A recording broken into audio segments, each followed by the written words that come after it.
একটা কথা না বললে হয়। সো ভাইয়ারা তোমরা কেউ রাগ গোসা করবা না। সো যারা নেশা টেশা করো, ঠিক আছে, দেন তাদেরকে আমি রিকোয়েস্ট করব তারা মেডিকেল করার আগে, ঠিক আছে। হ্যালো গাইস, আসসালামু আলাইকুম, welcome back to new video. So guys, আশা করি সবাই ভালো আছো। দেন আল্লাহর রহমতে আমিও ভালো আছি। সো নতুন একটা ভিডিওতে তোমাদেরকে স্বাগতম। আজকের ভিডিওর টপিকটা হচ্ছে যে আমি মেডিকেলে আনফিট হলে কি বিদেশে যেতে পারবো কি যেতে পারবো না, অনেকেরই কোশ্চেন থাকে। সো এটার উত্তর দেওয়ার আমি চেষ্টা করব, কিভাবে মেডিকেল করলে কোনো সমস্যা হবে না, সব বিস্তারিত এই ভিডিওতে থাকবে। এবং মেডিকেল করার আগে কি করতে হবে সবই আমি বলে দিব, কি করলে তোমাদের সমস্যা হবে না, ঠিক আছে। এই ভিডিওতে সব কিছু থাকবে। সমস্যা কাদের হয়? বেশিরভাগ হচ্ছে যে 18 থেকে 35 বছরের মধ্যে যে আমরা পোলাপান্ডি আছি, এগুলো মূলত কোনো সমস্যা হয় না। সমস্যা হলেও কিছু অল্প সামথিং কিছু সমস্যা ধরা পড়তে পারে। 18 থেকে 35 বছরের মধ্যে আমরা যারা আছি তাদের মূলত ওইরকম কোনো সমস্যা হয় না। সমস্যা হলেও সেটা সমস্যা কি সমস্যা হতে পারে সেটা হচ্ছে বেশিরভাগই ঠান্ডার প্রবলেমটা এটা হতে পারে। তোমরা যদি পার্সোনালিভাবে কোনো নেশা টেশা করো তাহলে এটা তোমার ব্যক্তিগত প্রবলেম, এটা এটা হবে, সমস্যা নেই। যারা নেশা টেশা করি না এবং মোটামুটি ফিট ফাট আছি 18 থেকে 35 বছরের মধ্যে, ইনশাল্লাহ আমাদের কোনো কিছু মেডিকেলে ধরা পড়বো না, সমস্যা নেই। আর মনের ভিতরে যদি ওইরকম ধুকধুকানি থাকে তো একটা ওয়ে আছে, সেটা আমি বলে দিমু, তাহলে মনে করলা ইনশাল্লাহ কোনো সমস্যা হবে না। বেশিরভাগ সমস্যা কাদের হয়? যারা নেশা টেশা করে এবং 35 বছরের উপরে, তাদের অনেক কিছু সমস্যা ধরা পড়ে, ঠিক আছে। আমাদের মতো 18 থেকে 35 বছরের মধ্যে যে আমরা আছি, এগুলো মোটামুটি ওইরকম কোনো সমস্যা হয় না, ওইটা ঠিক হয়ে যাব। তো কোনো প্রবলেম থাকলেও তোমাকে এজেন্সি থেকে, ওইখান থেকে মেডিকেল থেকে তোমাকে প্রেসক্রিপশন লিখে দেব, ওষুধপাতি খাবা, ইনশাল্লাহ ঠিক হয়ে যাব। দেন যে বিদেশে যেতে পারবো না মেডিকেল আনফিট হলে, এটা কোনো না, সমস্যা নাই, তুমি যেতে পারবা। বিদেশে আনফিট থাকলেও যেতে পারবা। কিছু ক্ষেত্রে বড় ধরনের প্রবলেম থাকলে তাহলে তুমি যেতে পারবা না। ঠান্ডা জ্বর অথবা এরকম কিছু থাকলে তোমাকে ওষুধ লিখে দিবে, সমস্যা নাই, তুমি ওটা খাওয়ার পরে ইনশাল্লাহ ঠিক হয়ে যাবে, তুমি বিদেশে যেতে পারবা। অনেকেই মেডিকেল করার আগে মনের ভিতরে ধুকধুকি লেগে যায়। হ্যাঁ, মনের ভিতরে অনেকেরই ধুকধুকি এটা থাকতে পারবে, এটা স্বাভাবিক ব্যাপার না।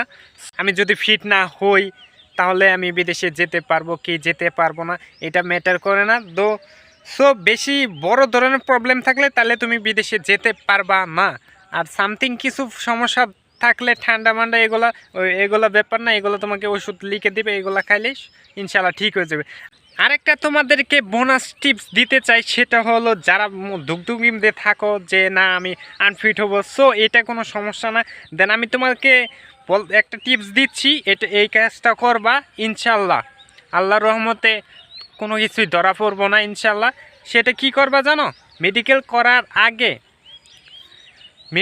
করার আগে যখন যাওয়ার আগে, যাওয়ার 3 ঘন্টা আগে তুমি কি করবা জানো ভাই?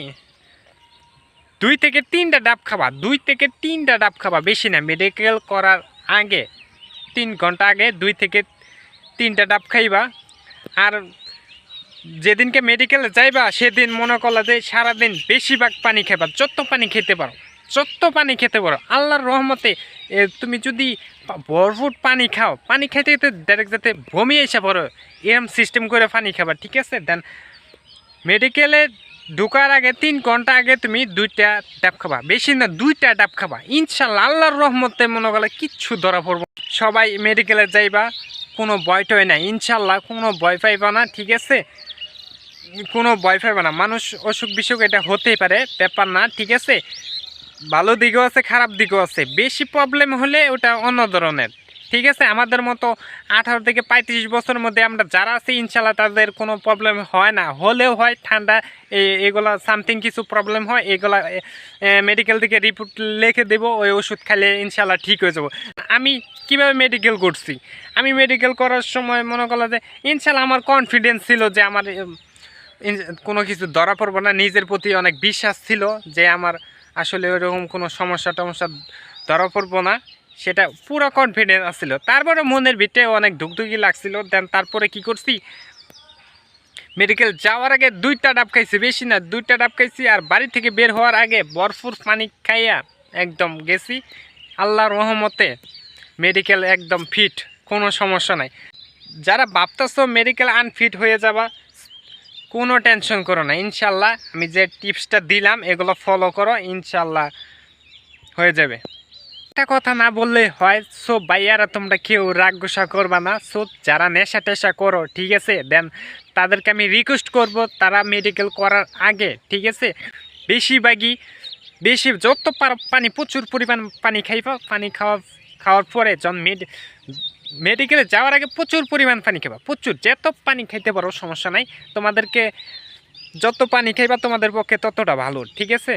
তো মেডিকেল যাওয়ার আগে 2-3টা ডাব খাবা, যত পারো সমস্যা নেই। ডাব খাইয়ে গেলে তোমাদেরই ভালো। এটা আমি রিকোয়েস্ট করলাম যে ভাইয়া তোমরা যারা নেশা টেশা করো তাদের বেশিরভাগ প্রবলেম হয়ে থাকে, ঠিক আছে। তোমরা ডাব টাব এগুলো খাইয়ে যাবা ইনশাল্লাহ, এটা আমার রিকোয়েস্ট ছিল ভাই।